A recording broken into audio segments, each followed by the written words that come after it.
بسم الله الرحمن الرحيم. الرحمن علم القرآن، خلق الإنسان، علمه البيان. الشمس والقمر بحسبان، والنجم والشجر يسجدان.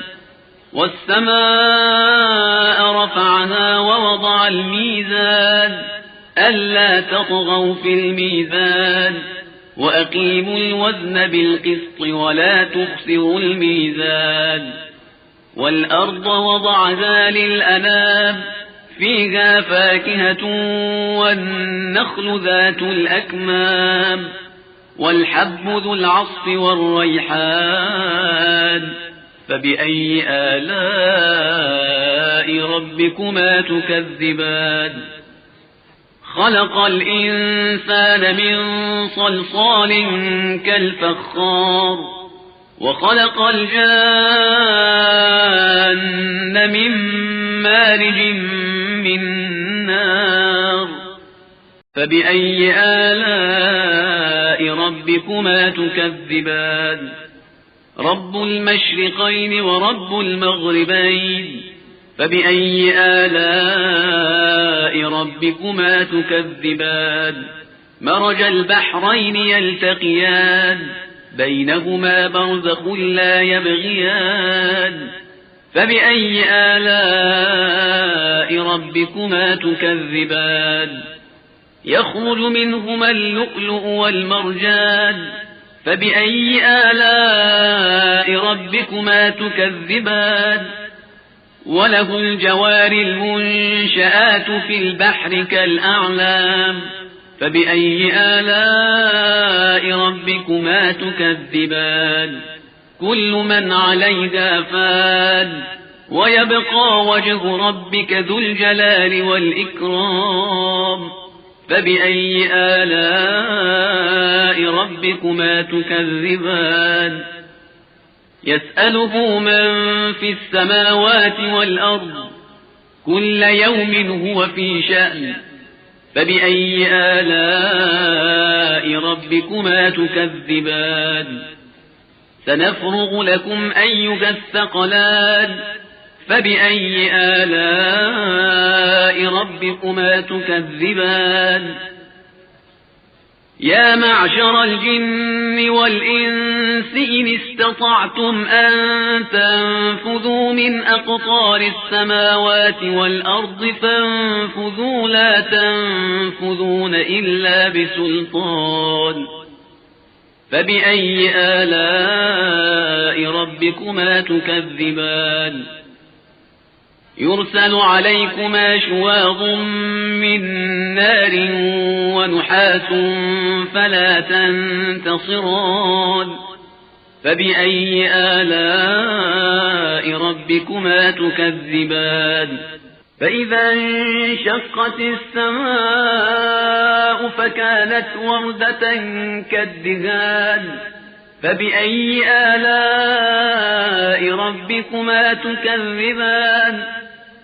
فيومئذ لا يسأل عن ذنبه إنس ولا جان. فبأي آلاء ربكما تكذبان؟ يعرف المجرمون بسيماهم فيؤخذ بالنواصي والأقدام. فبأي آلاء ربكما تكذبان؟ هذه جهنم التي يكذب بها المجرمون، يطوفون بينها وبين حميم آن.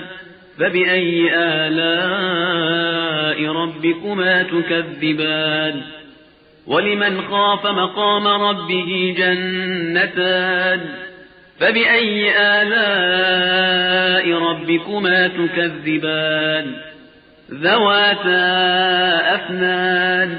فبأي آلاء ربكما تكذبان؟ فيهما عينان تجريان. فبأي آلاء ربكما تكذبان؟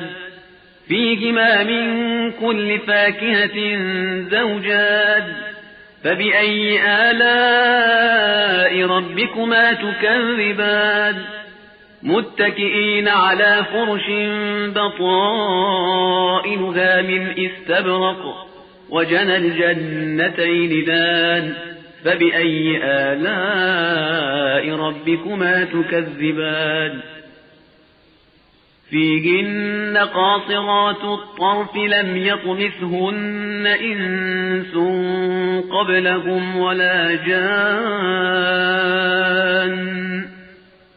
فبأي آلاء ربكما تكذبان كأنهن الياقوت والمرجان فبأي آلاء ربكما تكذبان هل جزاء الإحسان إلا الإحسان فبأي آلاء ربكما تكذبان ومن دونهما جنتان فبأي آلاء ربكما تكذبان